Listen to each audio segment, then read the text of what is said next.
Okay, excellent. Welcome, everybody. Thank you, Jane. This is Career Lab Wednesday. We are rolling here live on YouTube and on LinkedIn.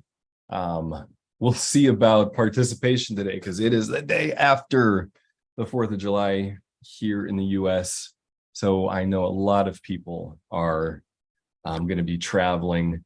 But what I wanted to share about today is we always approach the career from a personal growth standpoint. So how are you using your job, your relationships at your job to develop yourself? Is your job helping you reach your potential?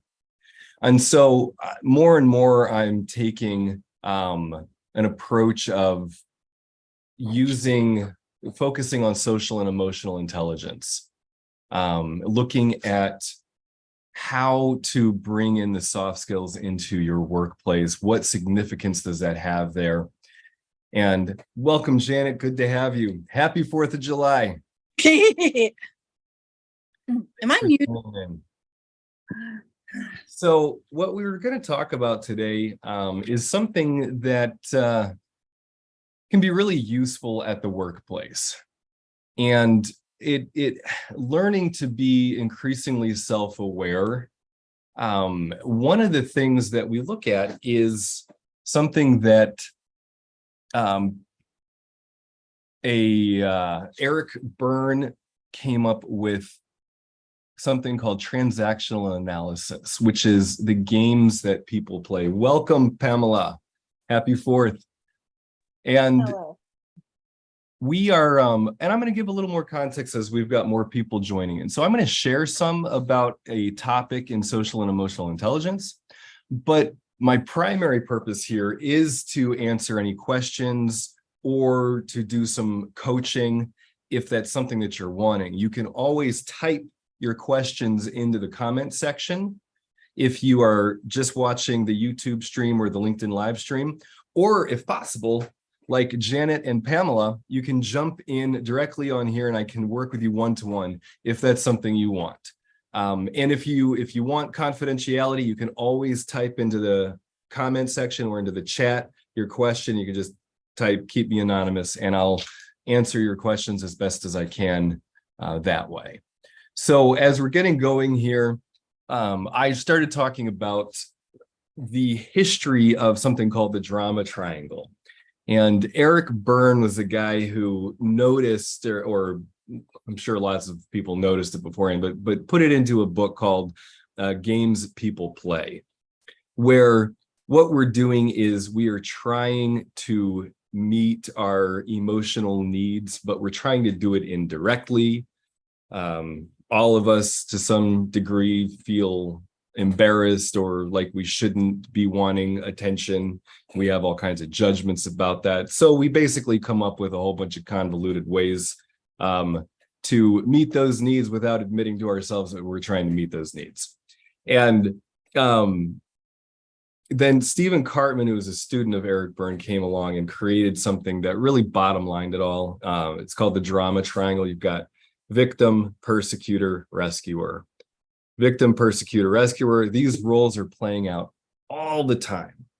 And so when I am in a workplace and I am feeling upset about an interaction with a boss or with a coworker or with somebody I'm managing or however it is. Now, there's obviously times where it's not the drama triangle and somebody's, not doing what they need to do, or they need some kind of education on how to do it better. But emotions will usually be getting triggered in workplace environments. And this tool, the drama triangle, is so helpful for any individual to use to get more clarity for themselves about what's happening. So a way that I can share this for myself is I was leading a training one time, and somebody in the team that I was leading really was not participating in a way that I thought they should be. And so I started spending all this energy trying to get them to engage the way that I would engage, in the way that them engaging would have me feel good. But they just weren't that kind of person and didn't care to be. And, and so there I am getting my feelings hurt because they're not smiling, or they're not really kind of expressing, and they're being really skeptical, and that's a totally valid thing. So what I did, instead of trying to connect with them more, is I did something that was uncomfortable for me. Was I gave them a whole lot of space, and when they were sharing in kind of a way that was like not to the point, I just kind of roll my eyes a little bit. And lo and behold, it worked, and they felt really seen and understood. And I moved from being a rescuer in the drama triangle to simply delivering information.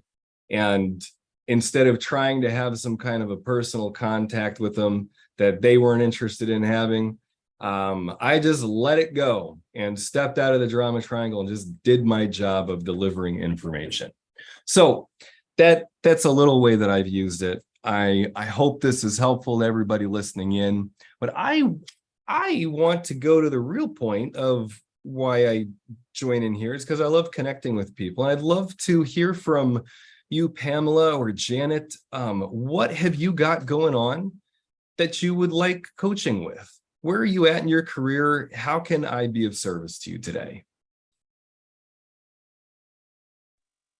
I'm just popping in to listen today, see if there's anything new that I can take forth into what I've been building on for the past 9 months. So I'm just here to listen today. Awesome, Janet. Well, wonderful. Thanks for joining in and listening in. And it's great to see you. Fantastic. Pamela, how about you? Welcome, by the way.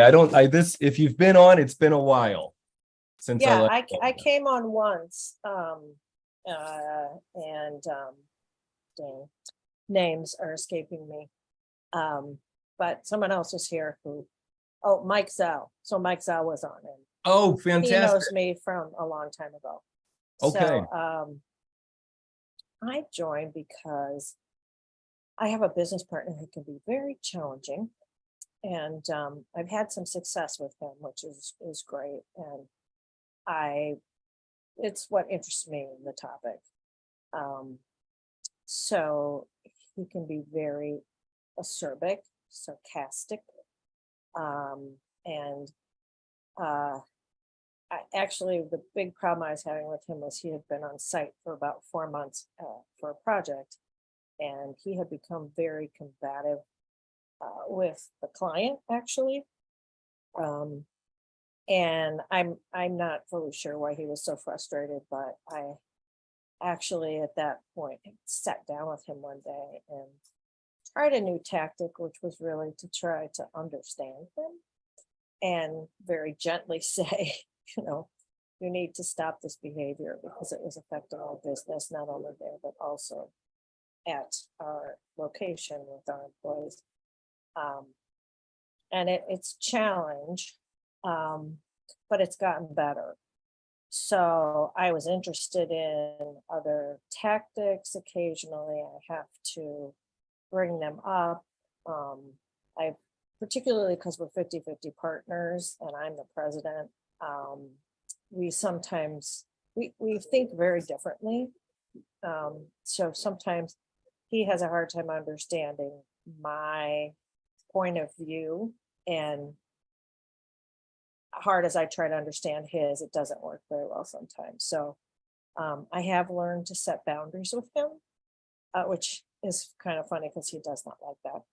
I walked away from him after saying, if you don't lower your volume, I'm going to walk away. And then he got mad at me when I did. He's like, I just told you that. So I am also, something I'm having problems with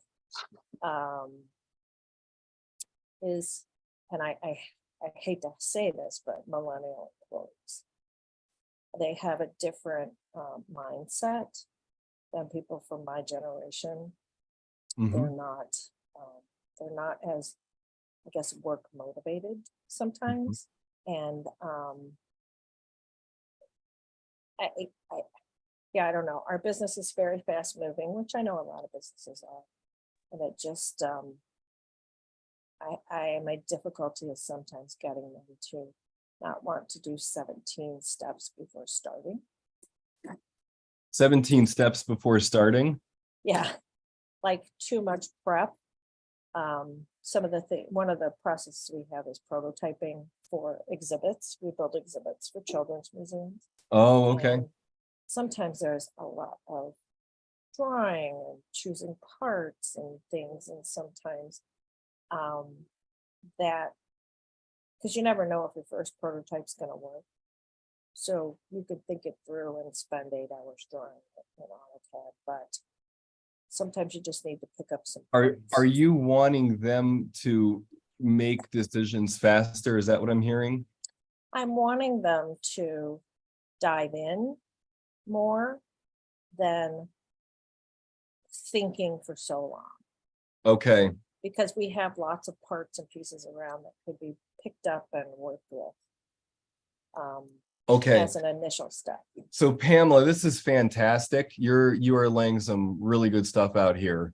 So I want to dive in and talk to you about some things. And I'm also going to kind of talk to the broader audience. So one of the things that is so cool about this is to, even if you don't have the exact situation as Pamela does, be thinking about how what she's working on applies to you. So as we dig in more here, even if it's not the same scenario, part of the value that you can get listening in is to learn vicariously. So now let's go with let's start with the working with a different generation, and we'll scoot back to the other topic that you brought up, Pamela. So, I think I get to be a blessing here because I'm right on the cusp. I am the oldest millennial.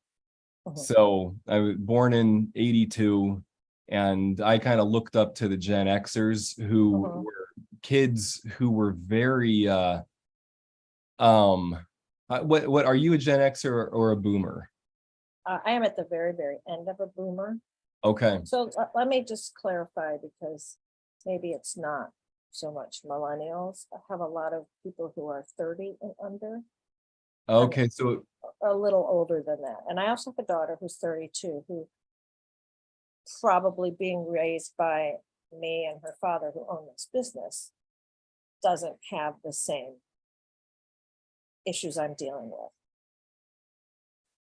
well, so one of the things that I kind of think is, and this is going to be challenging, Pamela. There's no quick fix to this. Learning to have people take more risks.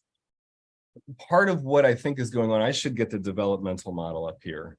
Part of what I think goes on for people when if they're seeming like lazy or like not as quick to make decisions on things, is it's actually fear. And fear of doing the wrong thing, and having people know that making mistakes can be celebrated, and that it's critical to the learning process, and that kind of bringing that in. And another thing is millennials and I don't know, people younger in the workforce hear so much about culture. Like it's like older people are like, okay, we know that younger people really care about the team culture, so we're going to start using these words that we think they care about. And it's like they know you're lying. And so it can come across as disingenuous and just like kind of do more damage. So being able to communicate, we need results. Like at a certain point, what we're really looking for is people who take initiative, take the risks. That taking initiative means taking risks, and is able to learn from mistakes. And having that be communicated more instead of saying, hey, we're a culture of da da da da da. So there is kind of a way of saying it like it is that I think would have people have clearer knowing what the expectations are, and really learning to know what the expectations are and communicate those again and again and again. Another thing to consider is that as an owner of something, part of your job is simply going to be repeating yourself a bunch. And maybe you already know that, but I'm saying that to everybody.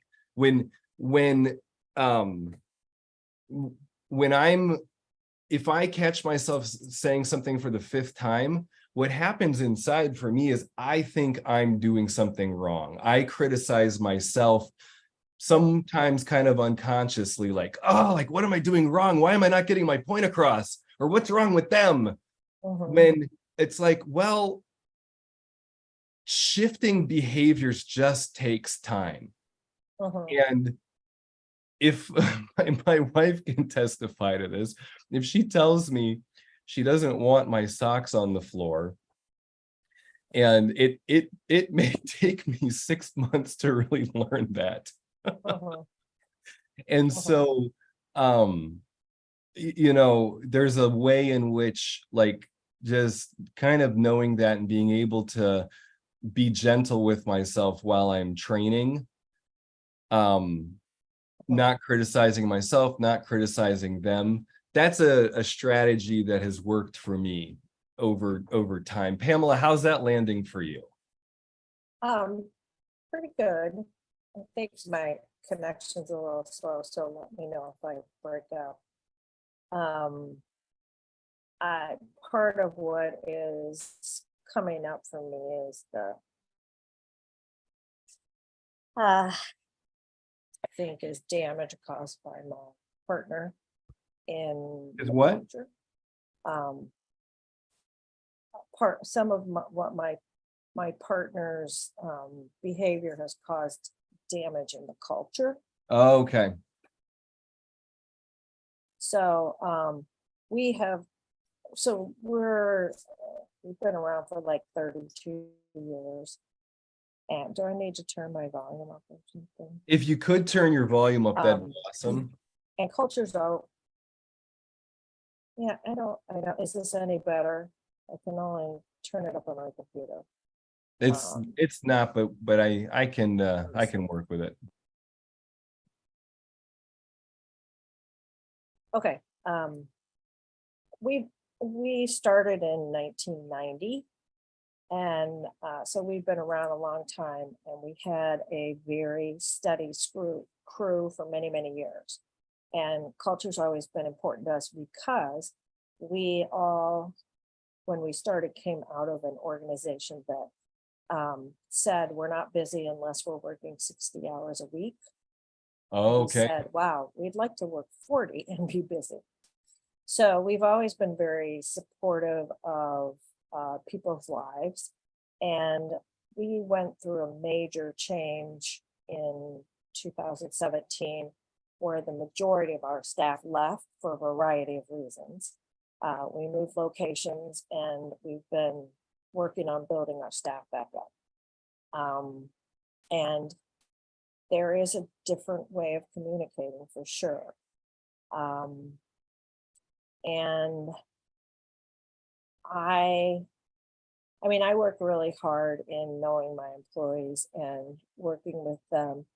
I guess what it sort of feels like is sometimes that as a group, the production staff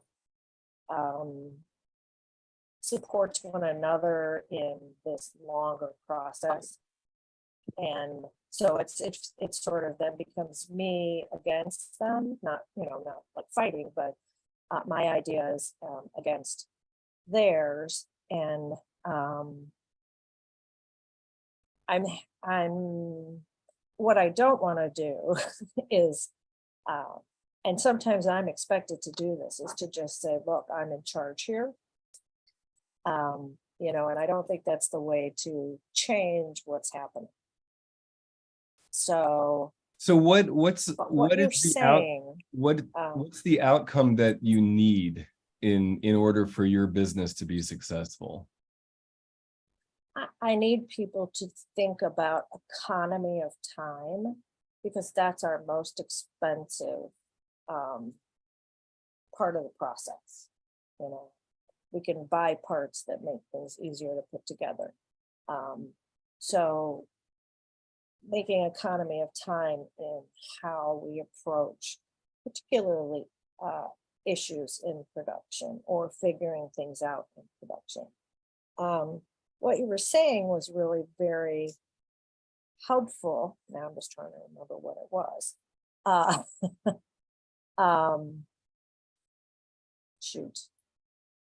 Results driven is definitely, what I'm looking for, without too much prep, with focusing on, we've got some people now who have some past history.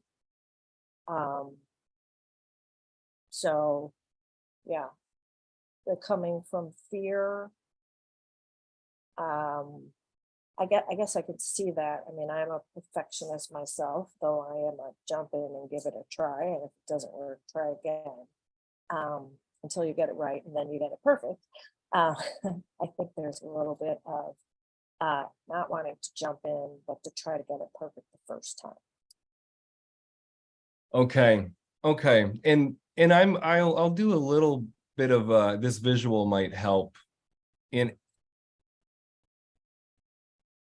So the developmental model, the way that we can look at this is that all of this is happening all the time inside of each of us. It's sort of like a graph for our unconscious selves.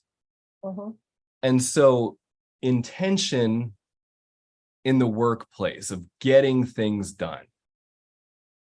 When things aren't getting done, then underneath, we look at levels 1 and 2 and what's happening here. What are the breakdowns happening here? And it's a model that's kind of you could overlap it with spiral dynamics, which is a model that says you have to move. You can't jump over, like you can't jump from level 1 to level 3. You have to move through level 2. A great example of this, I think, for countries is Russia tried to jump to an egalitarian model and never going through the capitalist phase. And it didn't work, and it created a huge sinkhole, and they're still dealing with that. So breakdowns when looking at where hungers aren't being met and where people are in scarcity. And so if there's a thing going on where a lot of people are afraid of making mistakes, then doing whatever you can to communicate and have people making more mistakes, and especially ones that they don't have, that aren't going to have huge consequences, so that they begin to learn to just trust that they can take the risks. And it might even be in meetings, like having people speaking up more of, so that you're starting to build that into the culture.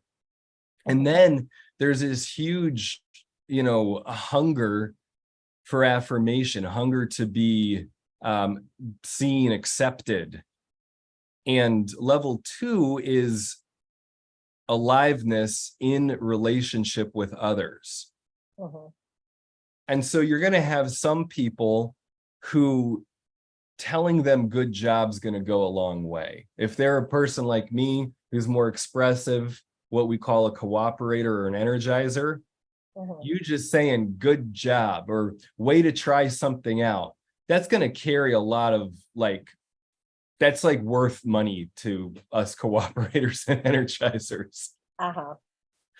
And so, you know, as a boss, it really is your job to be aware of where individuals on your team are at. And I know you are. I mean, you've been running this since 1990. I know that when I'm talking to you, Pamela, I know you get some of this, and I'm only wanting you to build on what you know. And I'm also Mhm. speaking to everybody listening in. Mhm. And then level 3, intention. Part of what I think for millennials, I mean, it's true for me, is I look at my parents and my teachers, and there's the 60s and there was all this stuff about like peace and love, and then that didn't really work out. And I look at you know, an older generation who, in the way that I kind of perceive it from my experience, is, whoa, you took up all the resources. You Mhm. used up all the money. You've got Social Security, and here I am left wondering, what am I doing and what kind of impact could I possibly make, given that y'all have done so many wonderful things. And here I am coming in on the end of a tech bubble, and it's not looking that great for me. And Mhm. so here I am trying to like make a difference. And it pretty much seems like I'm not going to be able to. And that's kind of, I think, what most people wouldn't say, because we're told again and again, like, oh, you can be such a contribution. Oh, da, da, da. But I think for millennials deep down, there's a really big fear about being absolutely insignificant. And Mhm. I don't know how much we really look at and kind of talk about that. The imposter syndrome is kind of a Mhm. phrase that gets thrown around a lot. And so for people to have expectations be more bite-sized, and like, Mhm. you can win, you don't have to like win in a huge way. Lots of little wins are more important. So let's celebrate the small stuff. That can be really helpful Mhm. to building. Okay. How's Makes this sense. how's this landing, Pamela? It makes sense. That's part of the reason I say that the how perhaps my business partner has damaged the culture in being very outwardly frustrated with things. And yeah, so I often do have to like step in, um, but I would like to start working with a group to speed up this process and not do quite so much like technical drawing before we start prototyping. I think there's a lot of Okay. things that can get sketched and tried, and So then we now can move I on think, to technical drawing. okay.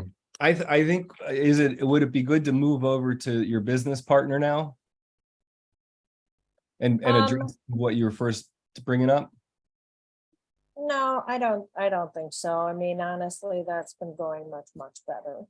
And I've been much more able to get through to him and to avoid uh his bad habits, which include shaming, blaming, and yelling.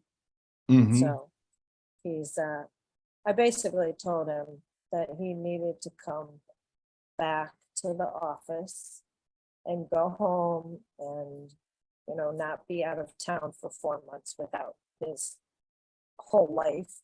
And then he also needed to go back to work and not raise his voice. So there's been quite a bit of success with that. Oh, But there's the fantastic. lingering effects. Fantastic. Are you interested in a suggestion around stuff with the team? Sure. Oh, Have- sure. Did you tell him anything like when you're having a lot of upset about stuff? I need you to come express with me and not Mhm. with the team.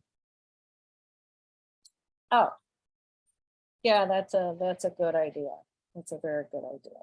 Because it's, and you can say, my hunch is that you might be more of an analyzer regulator personality and he might be more of a regulator.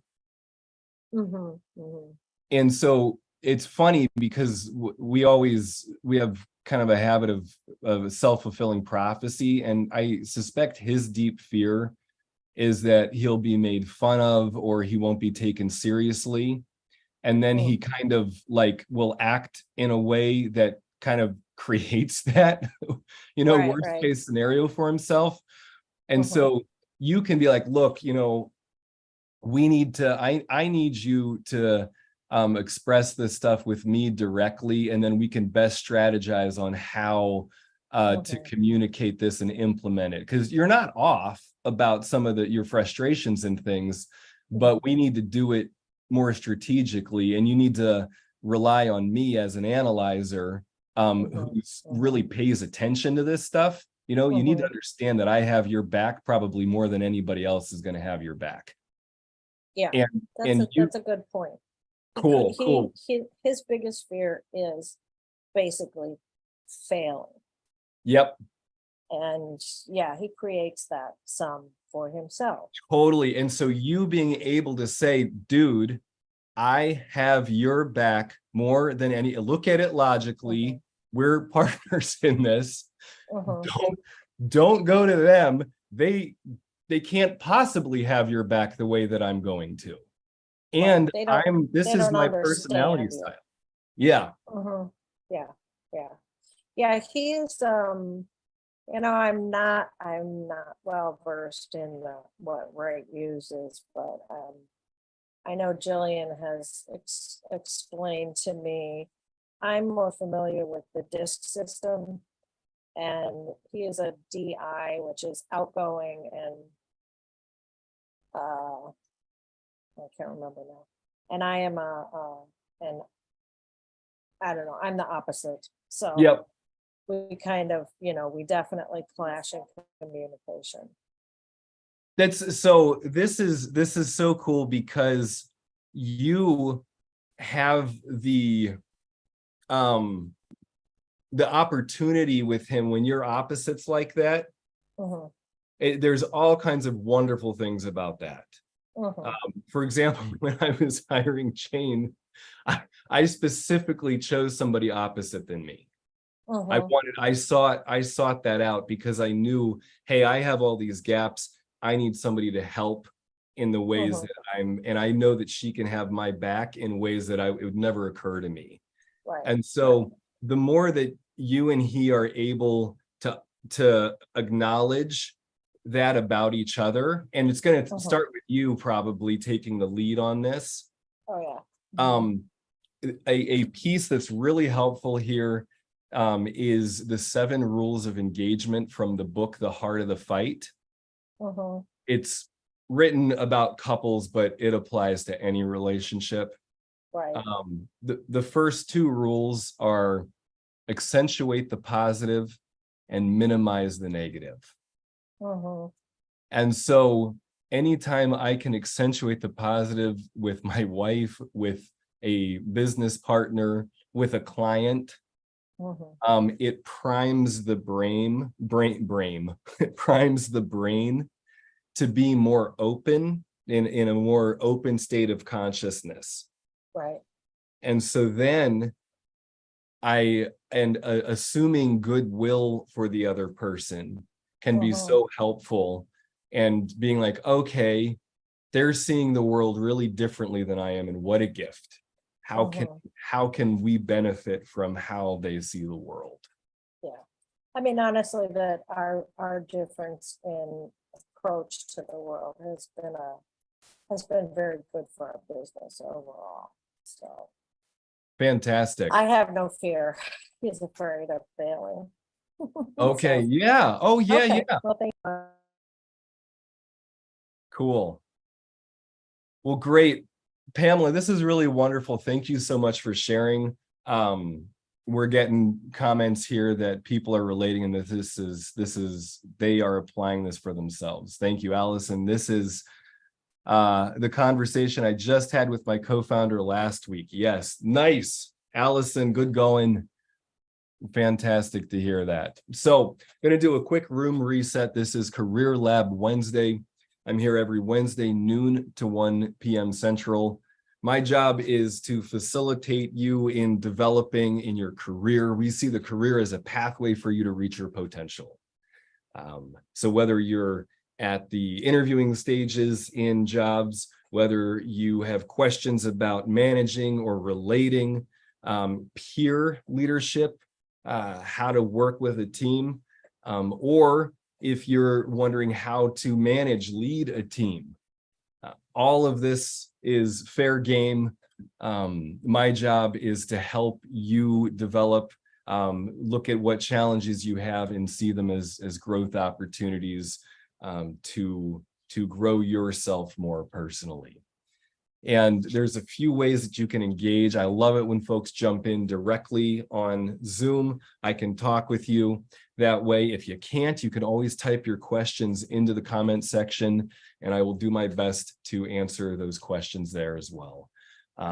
So we started off talking about the drama triangle.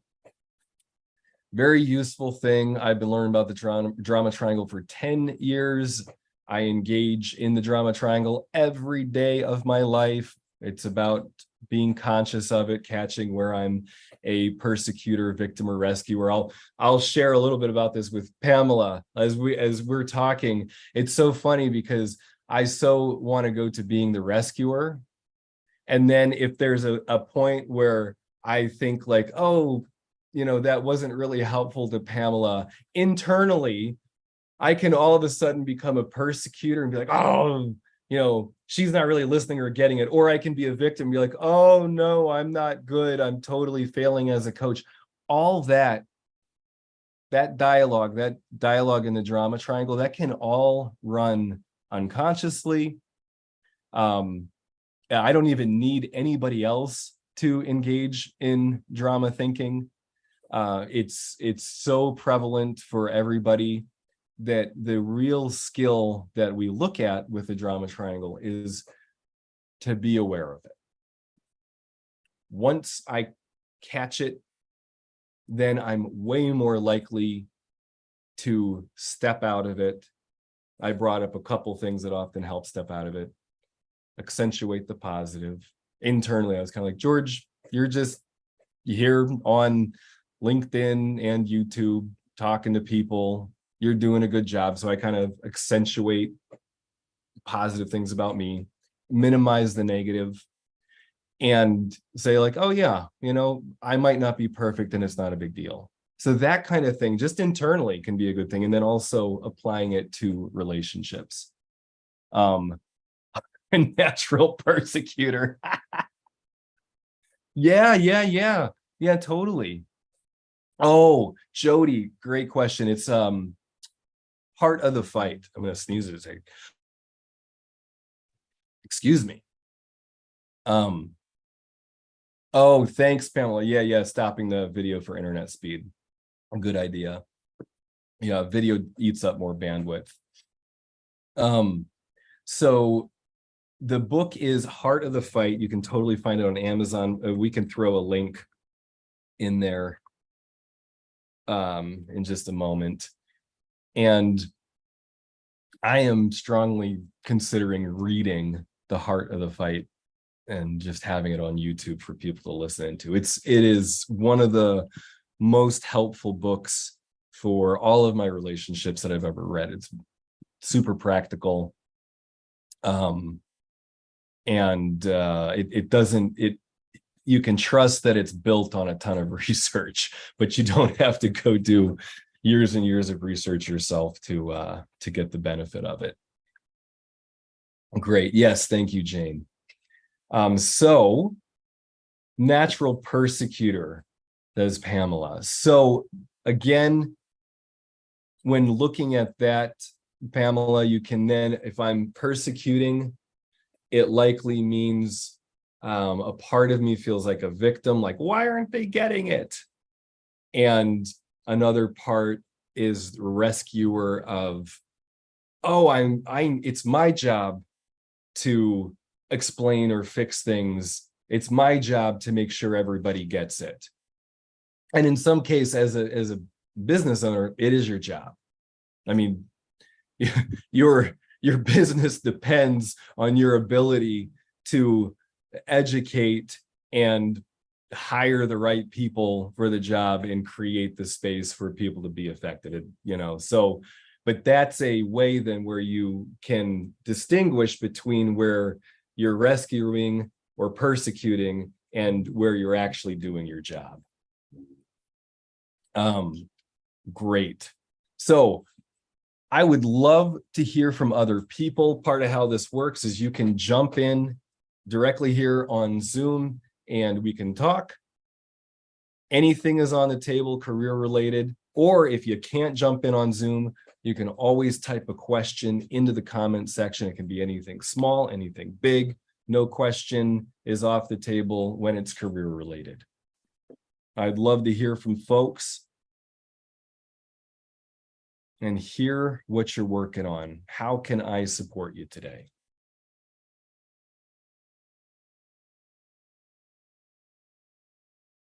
How can I support you? As people are coming up with questions, I'm going to share a little bit more about leading with vulnerability. This is often a thing that business owners can benefit from, is noticing the fear and anxiety down here, level 1, noticing the fear that I'm having as I'm leading in a business. Where is the scarcity? Being conscious of that and being able to say to my team, I'm concerned that we're not going to complete the things that we need to complete by such and such a date. Saying something like that then transfers the anxiety, the aliveness, that transfers that down to the team. And it's kind of implying a trust, like, I need to trust you all. I'm concerned about these things and I'm voicing this and I'm trusting that y'all are going to that you all have the capacity to figure this out and come up with the solutions needed. And that can be a pretty effective thing with a team. There's trainings that the foundation does with parents where young kids, I forget exactly how young, but like under 10, are given the instructions to, you have 100 people to cook a breakfast for in this kitchen. And the moms and dads are removed from the scenario. They are not allowed to touch anything. And in fact, the teenagers, 11 through 16, are the only ones who are allowed to coach or give instructions or help the youngest kids figure things out. But they'll only respond to intelligent questions. And so the parents' job in this is literally, you could picture like their hands duct taped to their sides, like they're not allowed to pick anything up and they're not even really allowed to say anything. And what happens is all the kids, the little kids, they freaking figure it out. And parents are blown away. They're like, I didn't know my kid knew how to do this stuff. I didn't know that they could cook breakfast for 100 people in 90 minutes. Like, and it's like, well, if you look at our unconscious programming, two of the fundamental reason people have kids is to have a sense of purpose. I mean, having a kid, your purpose becomes pretty darn clear. Is you're raising a kid successfully and having that, so that your purpose becomes very clear.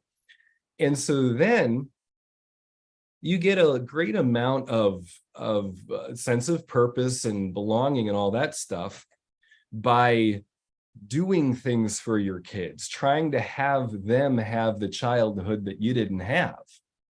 And a lot of times that can kind of handicap kids. I certainly did for me. And so when you remove that and you just focus on giving clear expectations, bacon, eggs, toast, pancakes, orange juice, coffee, some other vegetable things in 90 minutes on the tables, figure it out. Then that opens up and it taps the capacity of kids to figure things out and be creative.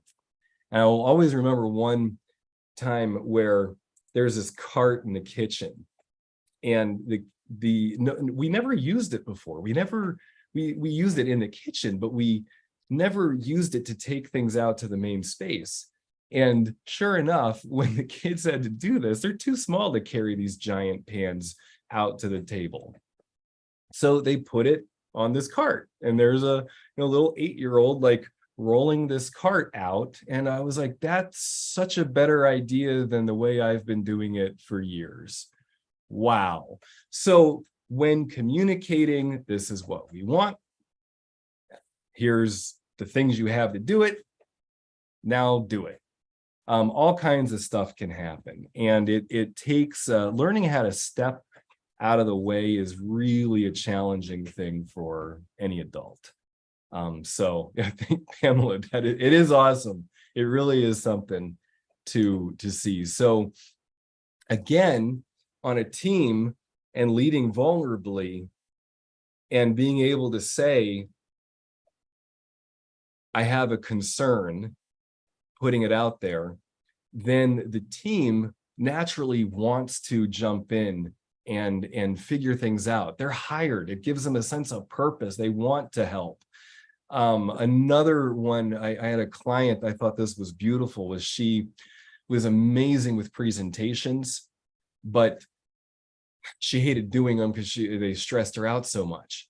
And then after developing a relationship with her fear and allowing herself to feel afraid, not criticizing herself for feeling afraid and feeling anxiety, then she goes into these sales meetings where she's in the C-suite. And now, instead of trying to address everybody's concerns before they even realize they have concerns, because she's good at doing that, and running the meeting from a place of just delivering all the information and thinking, oh, I bet that person has that question, let me address it. She slowed down and just started saying, sir, do you have any concerns? And then they would voice the concerns they had, their opinions about things. And soon all she was doing was facilitating a conversation about the product, saying, oh yeah, I get that. If you want with this product, that's why there's this.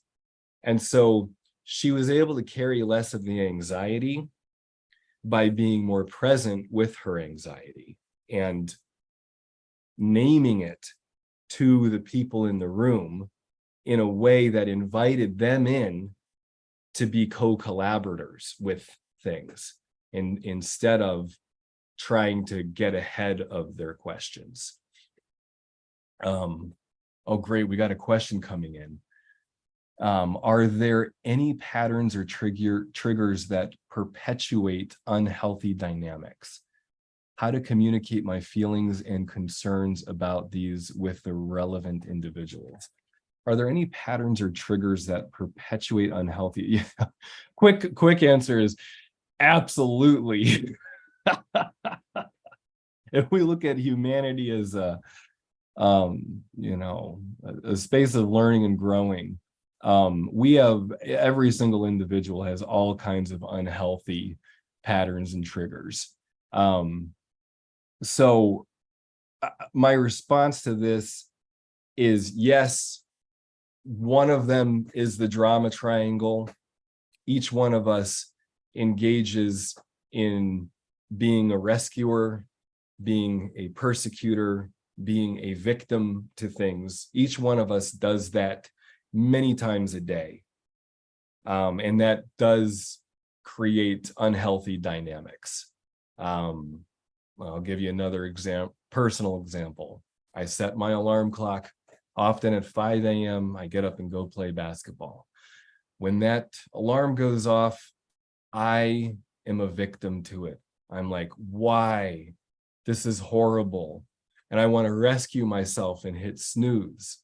And it's all ridiculous. I'm the one who set the alarm. And there I am being a victim to it, persecuting nighttime George for staying up too later than I probably should have, all that stuff. And so it's not optimal. I don't want to give it too much weight, maybe with unhealthy, but it's not optimal. So being aware of it, Abner, is so that's one of them. Are there any patterns or triggers that perpetuate unhealthy dynamics? I really think I'll stick with the drama triangle on this one. I'm sure that there's other patterns that are unhealthy, but quite frankly, I'm more trained in drama triangle. So if you have any responses to that, I'd love to hear them, Abner. How to communicate my feelings and concerns about these with the relevant individuals. So communicating my feelings, that is a real skill. That is, like, I would say emotional intelligence 1.0 is simply noticing what I'm feeling. 2.0 is learning how to communicate that. I guess that'd be social intelligence. And so number one, Abner, I mean, in our courses, we spend a significant amount of time with people simply noticing and being with the feelings that they're having. And really kind of getting to know the space that I live in. Because as I do that, I'm going to be way more successful in communicating in a social environment. So I would say, to start off, Abner, what I would have you do is notice fear, hurt, anger, sadness, and joy. And when you are noticing, feeling one of those, you could make a little tick mark for it on a piece of paper. You could just be conscious that you're feeling it. You might say it out loud. If anyone who's around me much will hear me say things like, ouch. And, that's just me noticing, feeling hurt in a situation. And then to communicate these, I'll tell another story, Abner. I had a client who worked in tech. He was leading a team. And this is, imagine, like, the most, like, super smart and not ever thinking that they would ever be in touch with their feelings group of people. I mean, just analyzers, like really wicked smart people.